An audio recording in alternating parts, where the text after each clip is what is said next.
पुष्पा, पुष्पराज।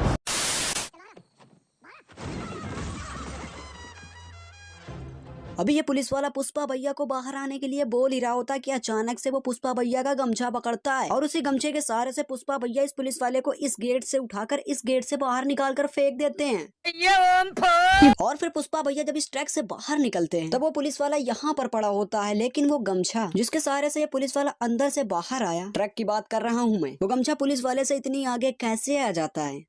काट रही है। पुष्पा ने इन पुलिस वालों की इतनी खतरनाक ठुकाई की होती है कि जिनको देखकर ये लगता है कि अब ये पुलिस वाले कम से कम 3 महीने हॉस्पिटल में रहने वाले हैं, लेकिन फिर अगले ही पल ये पुलिस वाले चकाचक ठीक हो जाते हैं, जैसे पहले पुष्पा ने इनकी ठुकाई नहीं की बल्कि बॉडी मसाज किया हो रे पापा।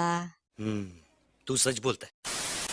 मजदूर के नाम पे धब्बा है तुम लोग, इतनी मेहनत से मजदूरी की तो क्या 4 पुलिस वालों के डर से छोड़ के जाएंगे तुम लोग। अभी इन मजदूर के हाथों में कुल्हाड़ी होती है तो कॉमन सी बात है कि इन लोगों ने कुल्हाड़ी से ही लकड़ी को काटा होगा, लेकिन जब ये मजदूर चंदन वाली लकड़ी को लेकर जा रहे होते हैं तो इन्हें देखकर ये नहीं लगता है कि लकड़ी को कुल्हाड़ी से काटा गया हो, लेकिन 110% ये लगता है कि इनको कटर मशीन से काटा गया हो। क्या बोला तूने? अभी पुलिस वालों की और पुष्पा की दूरी कुछ ही मीटरों की होती है, लेकिन अगले ही पल कुछ सेकंडों के अंदर पुष्पा अपने ट्रक को छिपाकर पुलिस वालों के जीप के सामने आ जाता है। रे बाबा, अरे पुष्पा भैया, जब आप इतने बड़े ट्रक को कुछ सेकंडों के अंदर छिपा सकते हो तो पुष्पा भैया आपको भी उधरी से निकल जाना चाहिए था, कल्टी मार के बेवजह इन पुलिस वालों के पास आ गए। वरना तेरे को डर नहीं लगता? नहीं। ट्रक कहाँ है? काय रे साहब, मेरे को पकड़ने के अलावा और कोई काम नहीं क्या?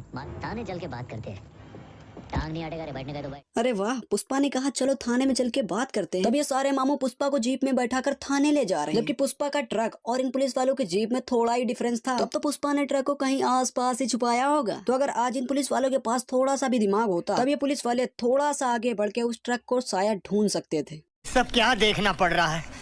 अच्छा है मैं अंधा हूँ। और फिर इस सीन में दिखाते हैं कि अल्लू अर्जुन की इतनी घमासान पिटाई हो रही होती है कि उनकी बॉडी से ब्लड निकल रहा होता है, केवल ऊपरी वाले पार्ट से, लेकिन नीचे वाले पार्ट सिर्फ लाठी और डंडे के निशान बने होते हैं। लेकिन अब मेरे को ये समझ नहीं आ रहा है कि लाठी डंडे के निशान कैसे बन गए रे बाबा, क्योंकि जब इनको पुलिस वाले मार रहे होते हैं तब उनकी लाठी और डंडे अल्लू अर्जुन की बॉडी से टच भी नहीं हो रहे होते हैं। देख लो कैसे डंडे लाठी लहरा लहरा के उनके साइड से निकल जा रहे हैं।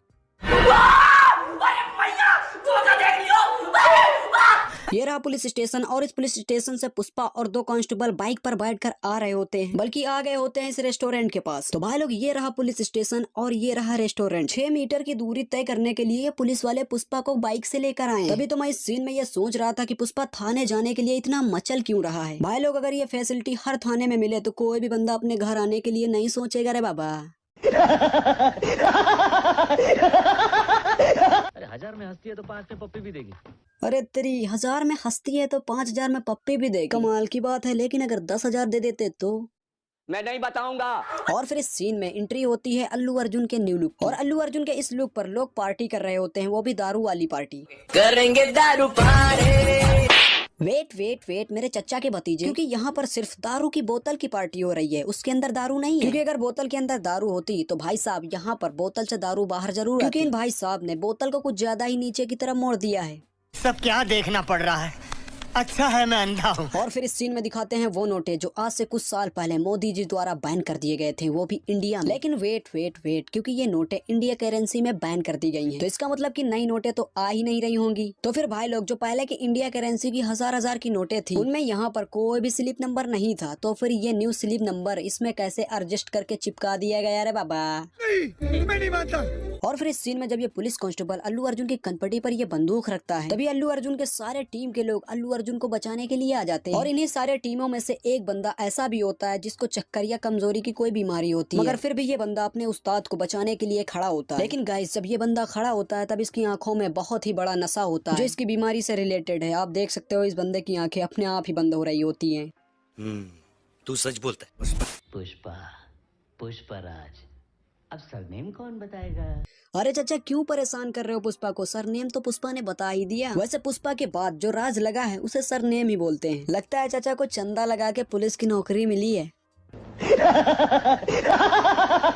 इस मूवी में 1 घंटा 20 मिनट कुछ सेकंड तक पुष्पाराज की हेयर स्टाइल घुमरेले तरीके से होती है, लेकिन फिर 1 घंटा 20 मिनट कुछ सेकंड के बाद पुष्पाराज की हेयर स्टाइल सिल्की तरीके से कैसे हो जाती है रे बाबा। और ये मूवी एक ऐसे टाइम से रिलेट कर रही है जिस टाइम पर कोई पार्लर या कोई स्टेट वगैरह का कोई चोचला नहीं था रे बाबा। वाह, मानना पड़ेगा कमाल का अंदाजा है पुष्पा को, जो केवल पुष्पा ने इस रस्सी को पेड़ के ऊपर फेंका होता है और वो रस्सी इतनी छोटी होती है कि वो रस्सी जाकर पेड़ के ऊपर ही चिपक जाती है, मतलब कि पेड़ के उस पार नहीं जाती है। लेकिन फिर अगली सीन में दिखाते हैं कि वो रस्सी पेड़ के इस पार आ जाती है। और यहाँ तक तो ठीक था कि पुष्पा ने इस रस्सी को पेड़ के ऊपर फेंका और ये रस्सी छोटी होने की वजह से पेड़ के उस पार नहीं जा सकी। चलो मैं मानता हूँ कि पुष्पा ने कोई दिमाग लगाया होगा और इस रस्सी को छोटे से बड़ा कर दिया होगा। और इस सीन में पुष्पा राज रस्सी को फेंकने के बाद पेड़ के इस साइड में नहीं आता है। तब इस चंदन की लकड़ी को कौन बांध के जाता है रे पापा, जो इतनी आसानी से पुष्पा भैया ऊपर लकड़ी को खींच रहे हैं। मैं नहीं बताऊंगा। जिस हिसाब से पुष्पा राज की खोपड़ी इस पेड़ से आकर टकराती है, अगर अभी इसी वक्त पुष्पा राज की खोपड़ी के एक्सरे करवा दिए जाएं तो 20-25 फ्रैक्चर अभी तुरंत निकल आएंगे। लेकिन जब पुष्पा राज के फेस पर से ये मास्क उड़ता है तब तो पुष्पा भैया के फेस पर इतू से भी स्क्रैच नहीं होते हैं रे बाबा। यहाँ पर पुष्पा भैया मारते तो एक बंदे को हैं, लेकिन दूसरा बंदा तो अपने आप गिर जाता है। क्या गुंडा बनेगा रे तू। जब पुष्पा भैया इस बंदे के सीने पर अपना सिर मारते हैं तब उसकी वजह से इस बंदे के हाथों से वो बंदूक छूटकर हवा में पहले जाती है और फिर उसके बाद में हवा से डायरेक्ट जमीन पर आकर गिर जाती है। लेकिन फिर जब पुष्पा भैया हल्का सा रोटेट होते हैं तब पुष्पा भैया के हाथों में ये बंदूक फिर से हवा से होते हुए पुष्पा भैया के हाथों में ये कहां से आ जाती है।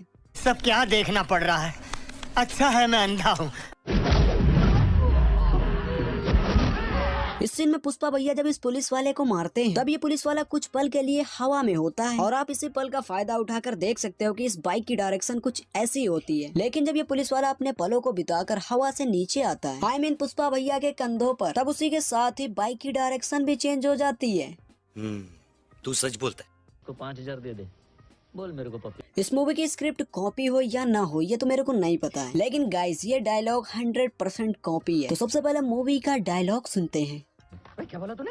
तो ये पुष्पा मूवी का कॉपी किया हुआ डायलॉग था। तो अब चलिए सुनते हैं ओरिजिनल डायलॉग। क्या बोला तूने? इस पुलिस वाले को देखकर मुझे हंसी छूट रही है क्योंकि ये बंदा पुलिस वाला कम लेकिन कुपोषण का मरीज ज्यादा लग रहा है। अरे भाई, घूस देकर भी एक सरकारी नौकरी लेने की सीमा होती है। वैसे भी इस पुलिस वाले के बाल सिर से उड़कर सीने पर जाम गए हैं और सीना उड़कर टकले पर जाम गया। अरे बाबा, बड़ा हरामी हो बेटा। Bring him from the yard.